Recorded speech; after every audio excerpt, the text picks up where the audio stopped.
The living room had never looked particularly special to me. It was ordinary, lived in, filled with the comfort of familiar furniture and the faint scent of home.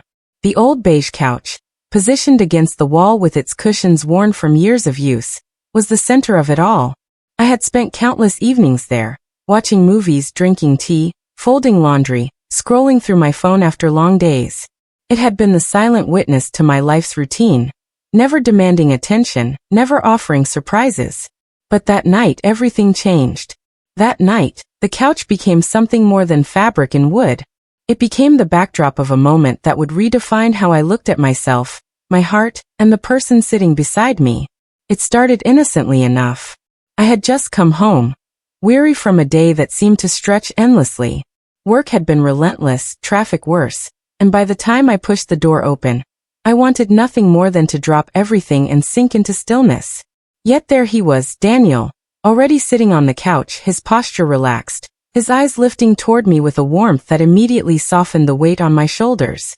"You look like you've been through a battlefield," he teased gently, setting his phone aside. "Don't even ask," I sighed, slipping off my shoes and placing the grocery bags on the table. "If I told you everything that went wrong today, we'd be here until sunrise." "Good thing I don't have anywhere to be," he replied with that familiar grin. Daniel had always been around. He was the kind of friend who never seemed to fade, no matter how busy life became.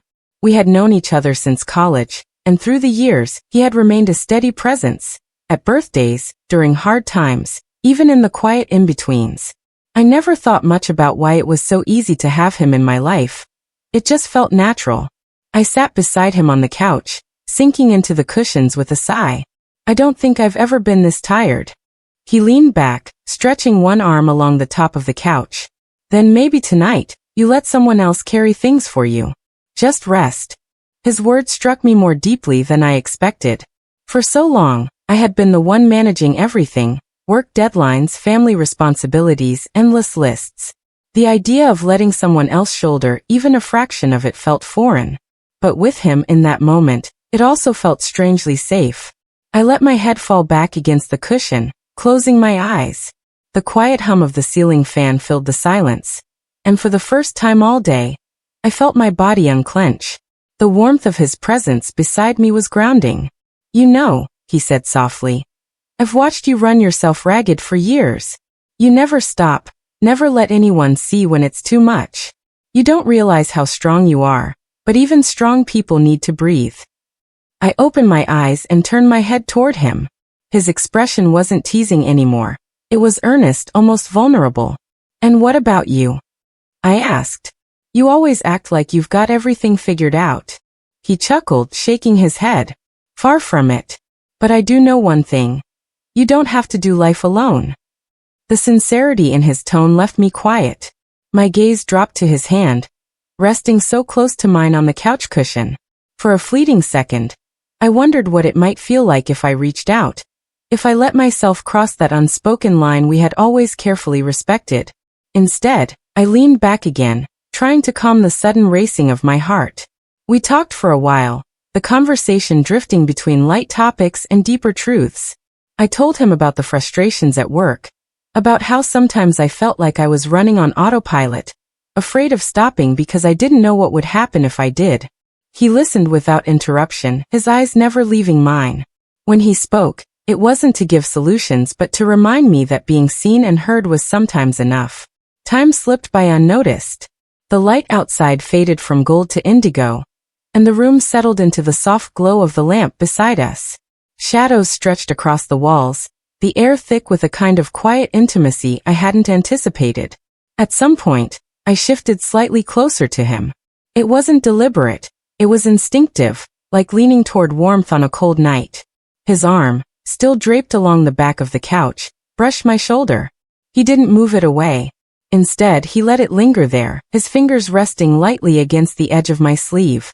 The contact was so small, so subtle, yet it sent ripples through me. I swallowed, unsure of what to do with the feeling that stirred inside.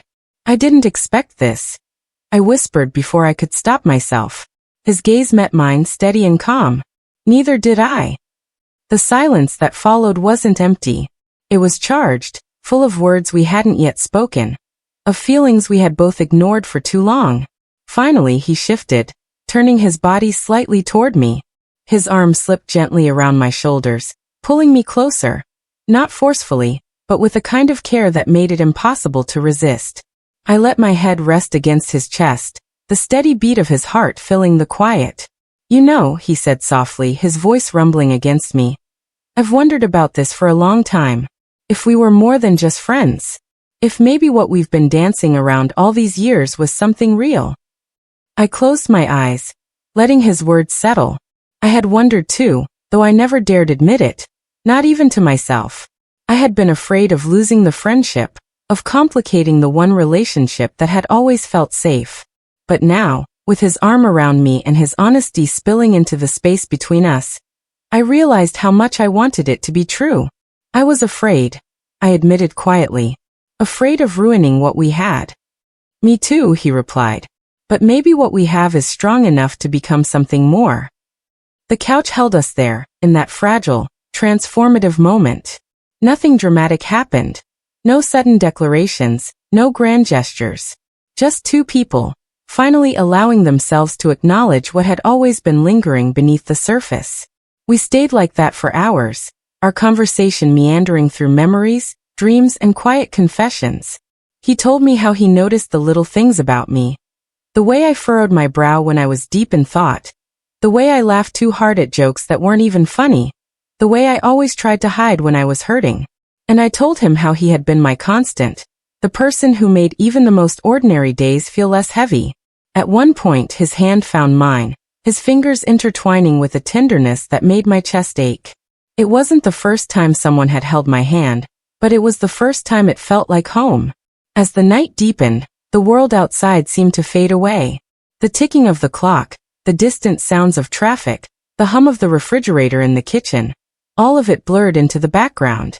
What remained was the quiet rhythm of our breathing, the steady beat of his heart under my ear, the sense that something new and fragile was beginning. Eventually, I sat up slightly, turning to face him fully.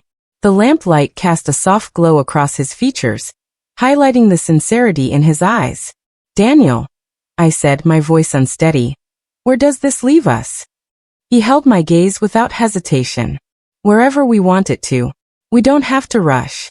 We don't have to label it right now. But I do know this. I don't want to go back to pretending I don't feel this way."